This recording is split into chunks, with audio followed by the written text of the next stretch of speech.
하나님 말씀은 구약 성경 욥기 34장 31절에서 33절까지입니다. 우리 같이 한 목소리로 함께 읽겠습니다. 그대가 하나님께 아뢰기를 내가 죄를 지었사오니 다시는 범죄하지 아니하겠나이다. 내가 깨닫지 못하는 것을 내게 가르치소서. 내가 악을 행하였으나 다시는 아니하겠나이다 하였는가. 하나님께서 그대가 거절한다고 하여 그대의 속뜻대로 속전을 치르시겠느냐.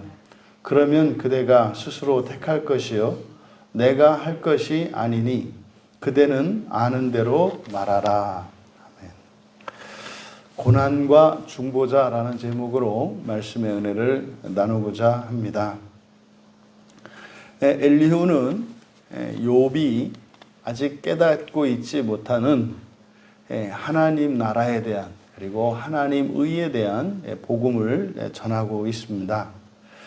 오늘 이제 우리가 읽은 이 본문은 좀 내용이 해석하기가 좀 난해한 그런 본문입니다. 그래서 지금 우리말 번역이 이제 본문의 뜻을 드러내는 데는 무리가 있고 많이 좀 오역이 좀 심한 그런 본문입니다. 그래서 그걸 뭐 일일이 다 설명을 해드릴 수는 없고 먼저 사역을 해드리고 이 본문의 뜻이 의미하는 것이 무엇인가. 그래서 31절에서 33절의 내용이 원문의 뜻이 무엇인가를 드러내는 정도로 만족을 하겠습니다.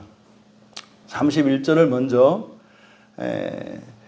죄를 지었사오니 라고 번역한 요 단어, 죄를 지었사오니 밑줄을 치시고 거기가 이제 나샤라는 단어입니다. 나샤는 구약 성경에 있는 단어들 가운데에서 구원과 관련해서 특별히 중요한 단어입니다. 나샤는 들어 올리다 이런 뜻이고, 구약에서는 이제 제물을 들어 올리는 것, 또 하나님의 백성들의 이름을 그 생명책에 올리는 것. 그래서 여기 이제 나샤라고 하는 이 말을 이제 우리말 성경에서는 죄를 지었다라고 번역을 한 거예요.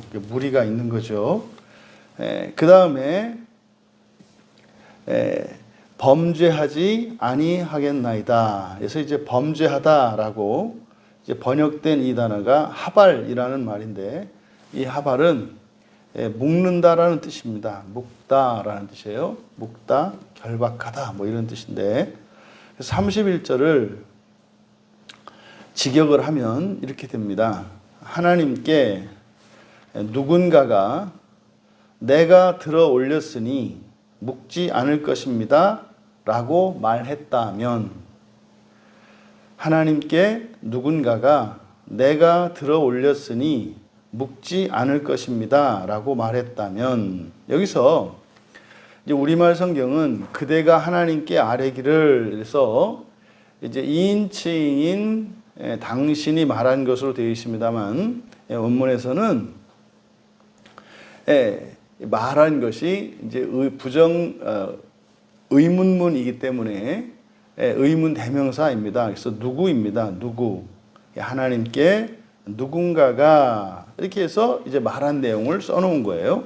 그러면 여기서 하나님께 말씀을 드린 누구가 누구인가?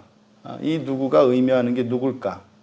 그리고 이제 그 누가 한 말이죠.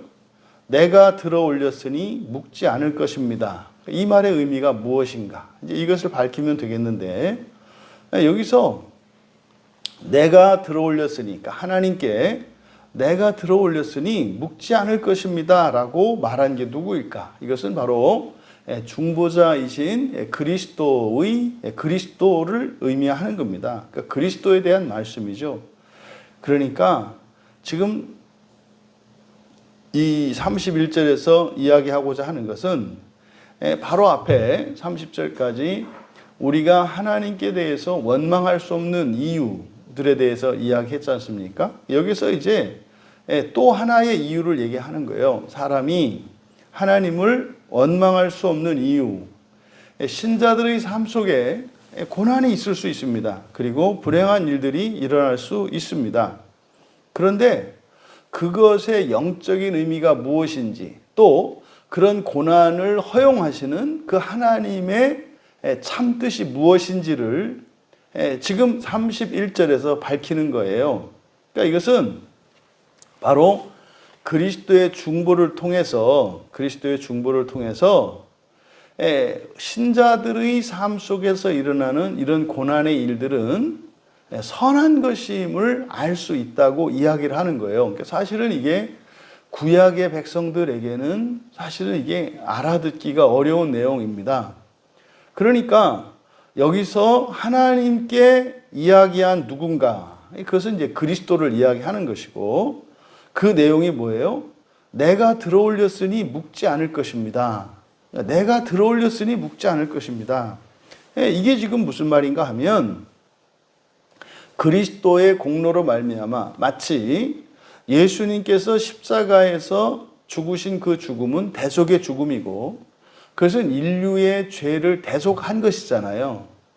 그렇게 함으로써 죄인들의 죄가 대속이 되었지 않습니까? 이것이 내가 들어 올린 거예요. 예수님이 십자가에 못 박혀서 죽으신 것, 대속, 그 속죄 양으로 죽으신 것, 이걸 말하는 겁니다. 그러면 묵지 않을 것입니다 라고 하는 것은 뭐겠어요? 죄인된 우리들을 말하는 거죠.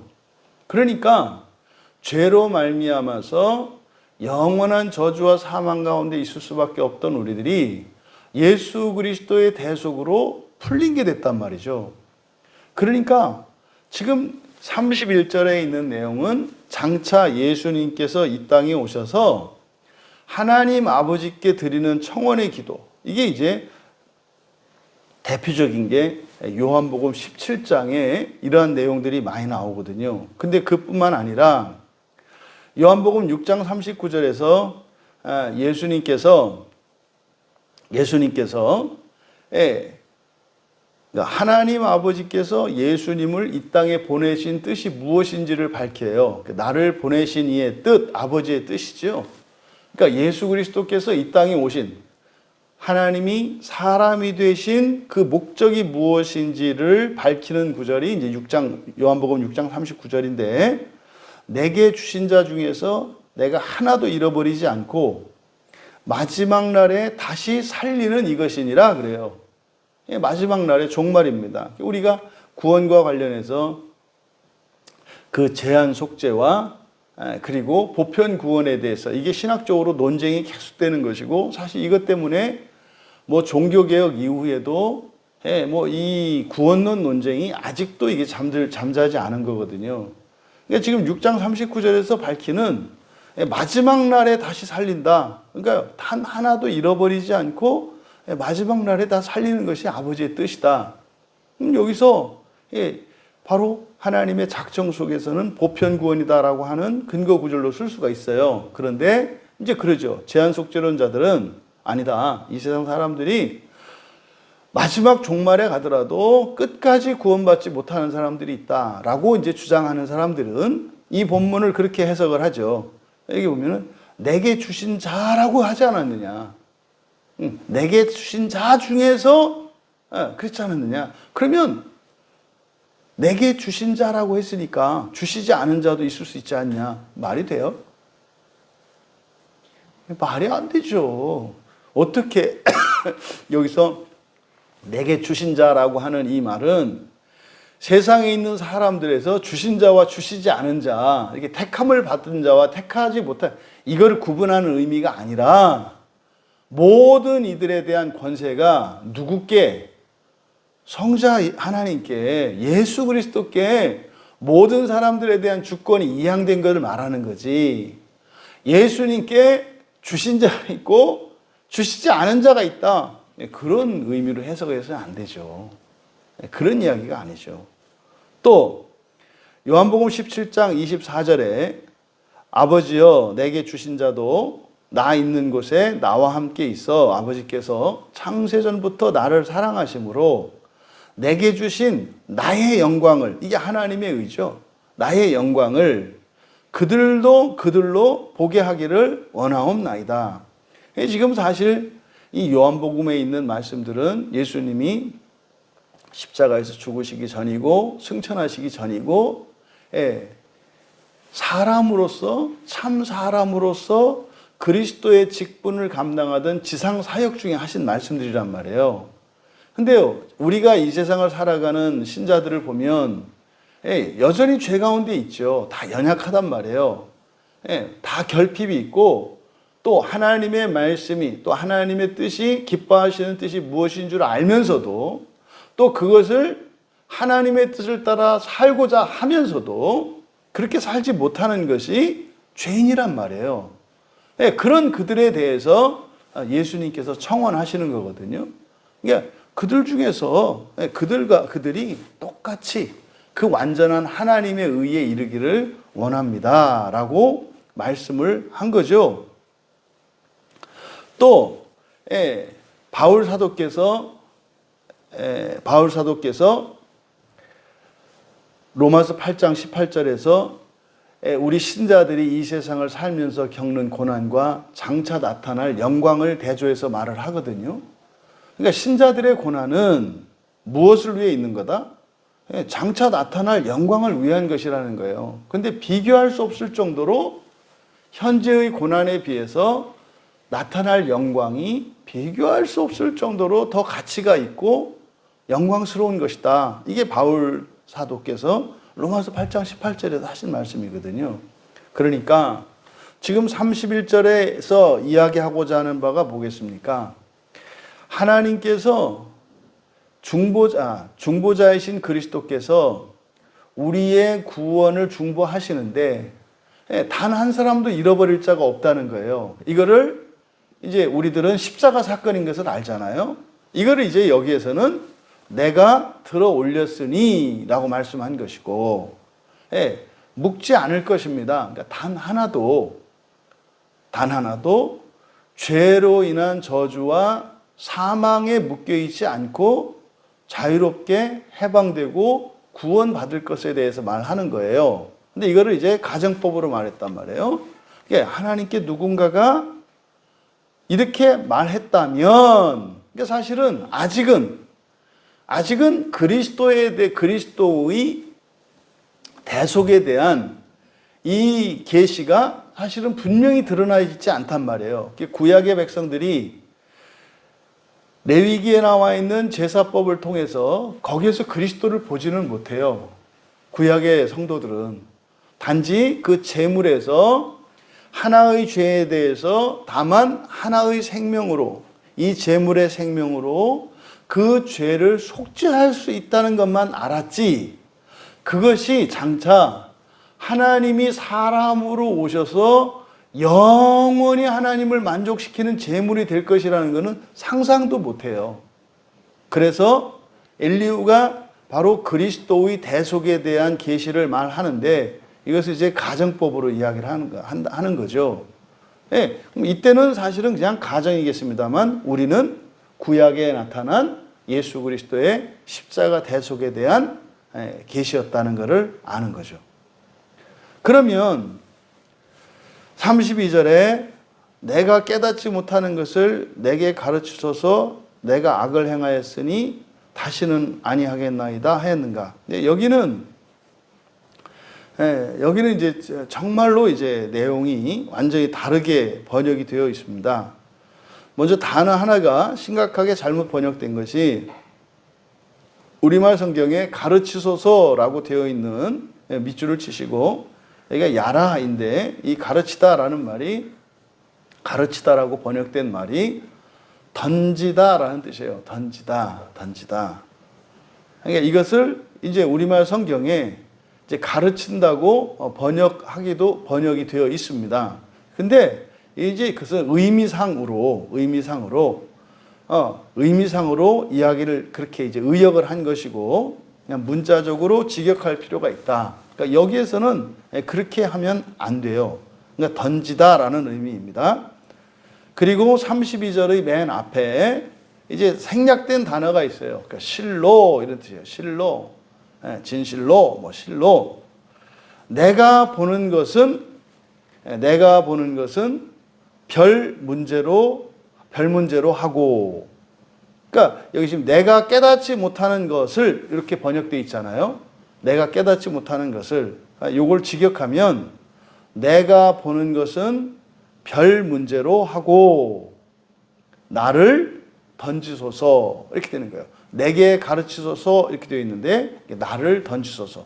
그러니까 실로 내가 보는 것은 별 문제로 하고 나를 던지소서. 만일 내가 악을 행하였다면, 우리말 성경은 행하였으나 이렇게 되어 있죠. 내가 악을 행하였다면 다시는 안 할 것입니다. 앞에서부터 읽어드리면 실로 내가 보는 것은 별 문제로 하고 나를 던지소서. 만일 내가 악을 행했다면 다시는 안 할 것입니다. 이 말을 지금 엘리후가 욥에게 하는 말이에요. 그러니까 31절은 바로 중보자 예수 그리스도께서 하실 말씀이죠. 그러니까 중보자가 하나님께 이런 말을 했다면 이제 32절에 당신은 이렇게 말할 것입니까? 이렇게 말할 것입니까? 라고 엘리후가 욥에게 묻는 거예요. 그러면 당신은 그러니까 욥이죠. 내가 보는 것은 별 문제로 하고 나를 던지소서. 이게 이제 욥이 하는 말이에요. 그러니까 31절은 중보자이신 예수 그리스도께서 우리를 어떻게 하시겠다? 반드시 한 사람도 잃어버리지 않고 구원하실 거라는 거예요. 구원하실 거라고. 그거를 이제 마치 성자 하나님이 성부 하나님께 이렇게 얘기하는 것처럼, 그러니까 만약에 이렇게 한다면 실제로 그러죠. 그러면은 우리는 어떻게 해야 될까요? 감사합니다 해야 될 일 아니겠어요? 감사합니다. 그런데 엘리후가 그러는 거예요. 당신은 내가 보는 것은 별 문제로 하고 나를 던지소서 그러는 거예요. 그러니까 31절은 반드시 구원하시겠다는 건데 욥은 뭐라고 했다는 거예요? 나를 던져라, 죽여라. 이렇게 했다는 거예요. 만일 내가 악을 해놨다면 다시 안 할 겁니다. 그러니까 지금 이 32절의 내용은 욥이 고난을 당할 때 앞에서 자신이 겪는 이 고난이 부당하다고 여기어서 하나님께 퍼부었던 불평과 원망들이죠. 무슨 말인지 아시겠어요? 욥에게 일어났던 고난은 구원하시기 위한 하나님의 은혜로운 행동이셨다고 말을 하는 거예요. 그러니까 그게 구원하기 위한 하나님의 행동이었다고. 지금 여기에서는 사탄으로 하여금 욥을 시험하도록 허용하셨잖아요. 근데 그것은 욥을 벌하려고 하는 것이 아니라 욥을 살리려고. 왜? 그런 고난을 당한다 할지라도 절대로 잃어버리지 않을 거니까. 그런데 그러면 그걸 알았다면 감사합니다 해야 되는 거잖아요. 그런데 욥은 어떻게 했어요? 나를 죽여라 이랬다 이 말이에요. 그러니까 여기서 내가 보는 것, 이것은 뭐겠습니까? 사실은 욥이 자신이 고난을 당할 만한 죄가 없다는 주관적 판단을 말하는 거예요. 내가 보는 것은. 그러니까 욥 스스로 생각하기에 나는 죄가 없어요. 이 벌을, 이런 고난을 받아야 할 이유가 없어요. 그래서 이거 뭐예요? 내가 보는 것은 별 문제로 하고 사실은 내가 옳은데 나를 던지소서. 무슨 말이에요?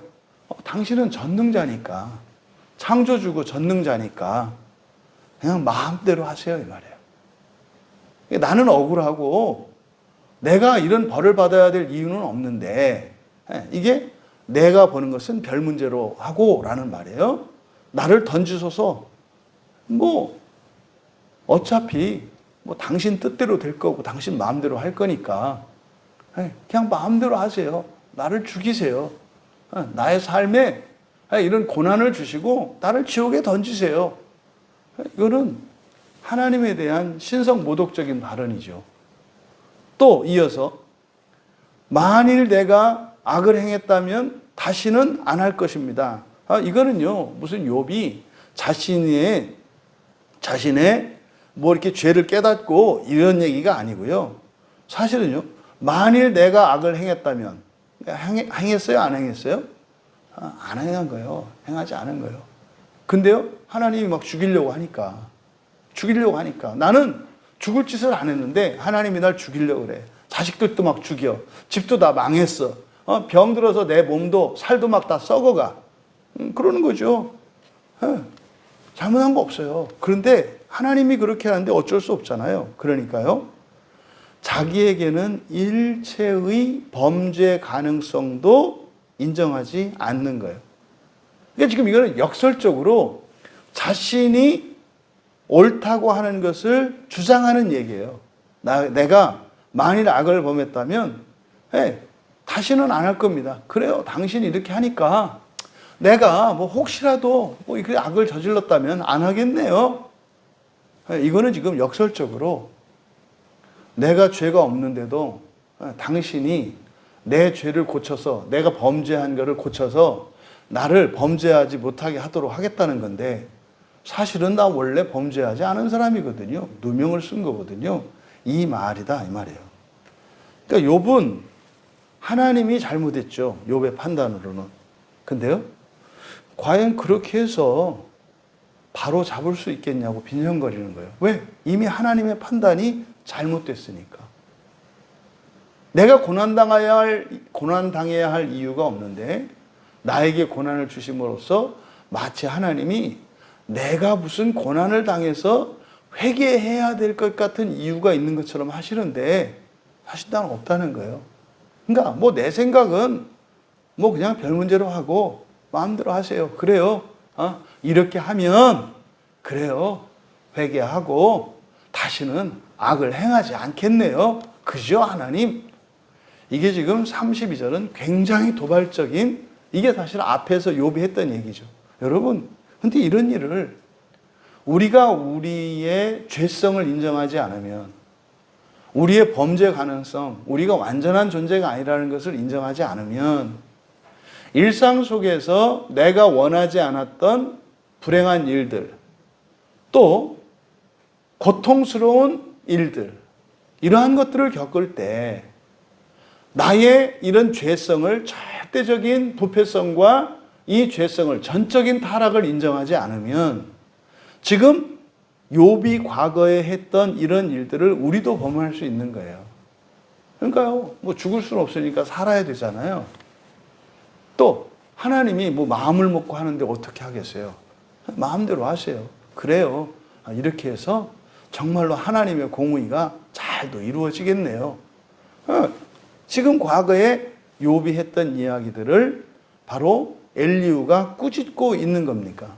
꾸짖고 있는 거예요. 당신의 삶 속에 그런 고난이 온다 그래서 당신은 억울하다고, 그리고 오히려 하나님이 틀렸다고, 당신은 겪을 이유도 없는 그런 고난을 겪음으로써 하나님이 부당하게 당신을 대우했다고, 이런 말을 할 겁니까? 엘리후가 다시 묻는 거예요. 그리고 이제 33절에 가서 이제는 깨우치는 말이죠. 하나님께서 그대가 거절한다고 하여 그의 뜻대로 속전을 치르시겠느냐? 뭐 이렇게 되어 있는데, 여기는 33절은 그대로 직역하면 이렇게 됩니다. 누가 당신과 함께 이기 위해서 그것을 갚을 것인가? 누가 당신과 함께 이기 위해서 그것을 갚을 것인가? 여기서 우리말 성경은 속전을 치르다 이렇게 번역되어 있어요. 이게 샬람입니다. 샬롬, 평화의 동사형이에요. 샬람. 그래서 이게 이제 PL형으로 쓰이면 이렇게 갚다라고 하는 의미인데, 그러니까 이거는 평화를 이루는 거죠. 평화를 이루게 하는 거예요. 그러면 누가 당신과 함께이기 위해서 그것을 갚을 것인가? 왜냐하면 당신이 거부했기 때문이다. 왜냐하면 나는 아니지만 당신은 당신이 아는 것을 선택했기 때문이라는 것을 말하라. 내용이 좀 어렵습니다. 여기서 당신과 함께이기 위해서라고 제가 번역한 이 말이 우리말 성경에는 그대가 거절한다고 하여 이렇게 번역되어 있어요. 그대가 아니죠. 예. 그대가 거절한다고는 아니고, 지금 우리말 성경에 이게 이제 원어로는 하메임 무카 이런 의미거든요. 하메임 무카. 그래서 이게 지금 당신과 함께, 그리고 뭐뭐 때문에, 그래서 여러 가지 세 개의 단어가 이제 복합돼서 이루어져 있어요. 그래서 누가 당신과 함께이기 위해서 그것을 갚을 것인가, 이렇게 그냥 직역한 것을 가지고 설명을 드릴게요. 왜냐하면 당신이 거부했기 때문이다. 그러니까 지금 엘리후가 욥에게 하는 말은 뭡니까? 31절에서는 그리스도의 중보에 대해서, 그러니까 하나님께서요, 그런 고난을 통해서라도 반드시 구원하시는 하나님이시라고 하는, 그러니까 반드시 구원하실 것이라고 하는, 심지어 어떻게 해요? 하나님이 사람이 되셔서 이 땅에 오셔서 우리의 영원하고 완전한 무한한 속죄물이 되어주셔서 우리를 구원하실 것이라고 하는 하나님의 구원의 계획이 있단 말이에요. 그런 하나님의 구원의 계획을 32절에서는 욥이 어떻게 한다고요? 그걸 거절한다고요. 그러니까 하나님의 구원의 행동을 마치 심판에서 저주를 내리고 죽이려고 하는 것 같이 욥이 받아들이는 것은 하나님의 호의를 거절하는 것이라고 33절에서 얘기를 하는 거예요. 그러니까 당신이 그걸 거부했기 때문에, 그러니까 하나님은 당신을 구원하시려고 그 고난이 당신에게 있었던 것은 사람의 의의를 뛰어넘어 하나님의 의로 나아갈 수 있도록 하는 것인데, 당신은 그것을 하나님의 구원의 행동으로 보지 않고 당신을 죽이려고 하는 것으로 알고, 나 죽이세요 하나님, 차라리 태어나지 않게 하지 그러셨어요. 내가 사는 게 이거는 뭐 저주입니다, 이렇게 말했던 것을 거부했다, 이렇게 얘기를 하는 거예요. 그러면 이게 죄죠. 죄잖아요. 그러니까 하나님은 살리려고 하는데 자기는 그럼 하나님 따라서 살 길로 가는 게 아니라 어떻게 해요? 오히려 반대로 멸망의 길로 간다 이 말이에요. 이것을 누가 갚을 것인가, 이렇게 얘기를 한 거예요. 근데요, 그 목적이 뭐라고요? 당신과 함께이기 위해서. 당신과 함께이기 위해서. 그래서 마지막으로, 왜냐하면 나는 아니지만 당신은 아는 것을 선택했기 때문이라는 것을 말하십시오. 그러니까 욥에게 엘리후가 촉구를 하는 거예요. 그때 그랬던 것은, 그렇게 하나님께 원망하고 자신의 삶을 저주하고 구원하시는 하나님을 오해해서 오히려 자신을 죽이려고 했던 그것이 뭐예요? 자기가 아는 것. 그러니까 자기가 아는 것을 절대적인 진리로 알고 그것을 선택했기 때문이었다라고 말하라. 그러니까 회개를 촉구하는 거예요. 그러니까 엘리후는 욥에게 자신이 가지고 있는 자기의 법, 자기의 기준에서 하나님이 구원하시는 것을 불신하고 불신했을 뿐만 아니라 오히려 구원하시는 것이 아니라 죽이는 것으로, 멸망시키는 것으로 생각했던 그것, 그래서 하나님의 구원을 거절하고 원망했던 것, 그렇게 했던 것이 뭐다? 자기의 주관을, 자기의 지식과 판단을 절대적인 진리로 믿었기 때문이라는 것을 고백하라고 회개를 촉구하는 겁니다. 그러면서 이 세상에서 누가 구원해 주려고 하는데도 구원을 거절하고 덤비고 원망하고 오해하는 자를 그냥 함께 이기 위해서 대신 그것을 갚겠는가. 그러니까 지금 31절에서 33절까지는 장차 하나님이 사람이 되셔서 이 땅에 그리스도로 오셔서 하나님의 구원을 거부하는 인간을 위해서 십자가에서 대속해 주시는 그 하나님의 그 사랑, 그 사랑과 또 우리가 인생을 겪으면서, 인생을 살면서 겪는 이런 모든 불행하고 고난이라고 여겨지는 것조차도 그런 우리를 함께 하시기 위하여 구원하시는 하나님의 선하신 일인 것을 가르쳐 주고 있는 말씀이다. 여러분, 고난에서 우리는 그리스도의 사랑을 볼 수 있어야 합니다. 나의 고난에서요.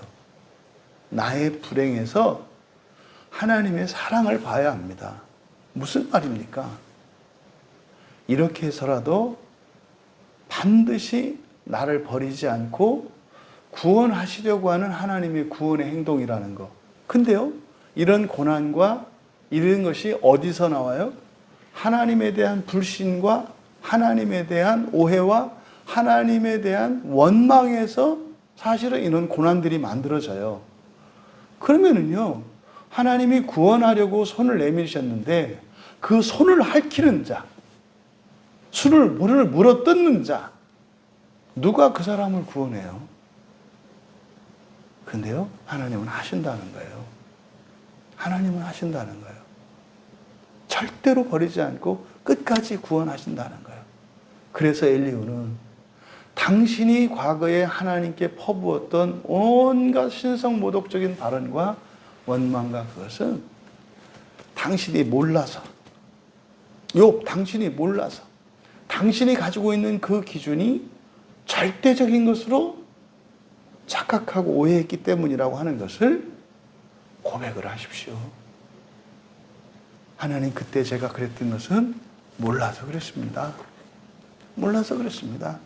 인간이 살면서 겪는 모든 불행하고 고통스러운 일들은 지독히도 하나님의 말씀을 받아들이지 않고 믿지 않고 순종하지 않는 자들까지도 버리지 않으시고 끝까지 구원하시는 하나님의 사랑의 표현인 것을 이제 알겠습니다. 그때는 하나님의 사랑을, 하나님의 신실하심을 알지 못해서 그랬던 것입니다. 라고 고백하라고, 그리고 회개하라고 엘리후가 촉구하고 있는 것입니다. 여러분, 구원 받을까 안 받을까, 이런 고민은 터무니없는 고민입니다. 내가 구원 받을까 안 받을까? 여러분, 구원은 하나님께 있습니다. 그것은 변함이 없어요. 근데 말입니다, 우리가 두려워하고 우리가 마음을 써야 되는 것은 구원 받을까 안 받을까가 아니에요. 구원이 뭡니까? 부활이거든요. 부활은 우리 손에 있지 않아요. 우리가 마음을 써야 되는 것은 뭡니까?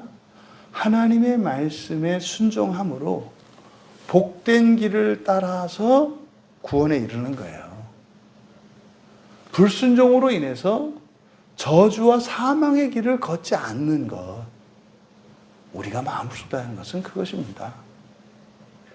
지금 엘리후가 욥에게 촉구하는 이 고난과 중보자이신 예수 그리스도의 관계, 그래서 이 고난의 의미가 무엇인지, 그것이 하나님의 구원의 행동인 것을, 또 우리 인생에 이러한 고난이 올 때 그것은 반드시 극복할 수 있고 피해갈 수 있는 것임을 또한 가르쳐 주시는 겁니다. 여러분, 우리가 끝까지 불순종하고 하나님에게 오히려 대적할지라도 어떻게 해서든지 그리스도를 통해서 구원하시는 하나님이 우리가 선한 뜻으로 순종하며 살아가고자 할 때 하나님이 우리를 영광스럽고 복된 길로 인도하지 않으시겠습니까?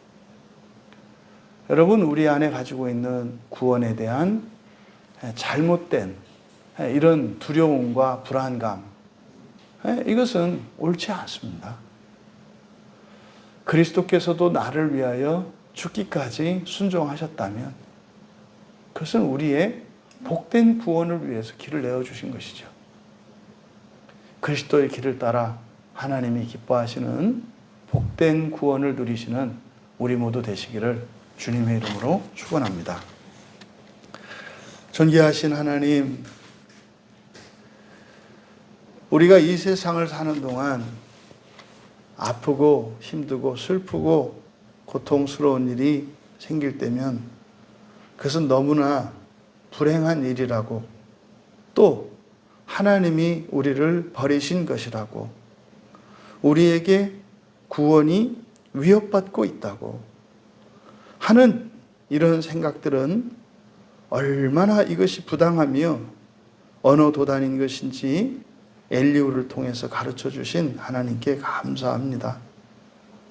어떤 경우에도 하나님께서 이 세상을 창조하시기 전부터 저희들을 향하여 가지셨던 그 계획은 반드시 성취되는 줄 믿습니다. 하지만 저희들의 순종과 불순종을 통하여서 저희들이 그 구원의 길에 이르는 것이 순종하는 이들에게는 영광스럽고 복된 과정이 될 것이며, 불순종하며 불신하는 이들에게는 참으로 괴롭고 두려운 시간일 것을 가르쳐 주시는 성경 계시를 오해하지 않게 하여 주셔서 우리가 바른 선택으로 하나님께서 우리에게 주시고자 하시는 기뻐하시는 구원의 길을 따라 승리하는 저희들 모두가 되게 하옵소서. 감사하며 예수님의 이름으로 기도하옵나이다.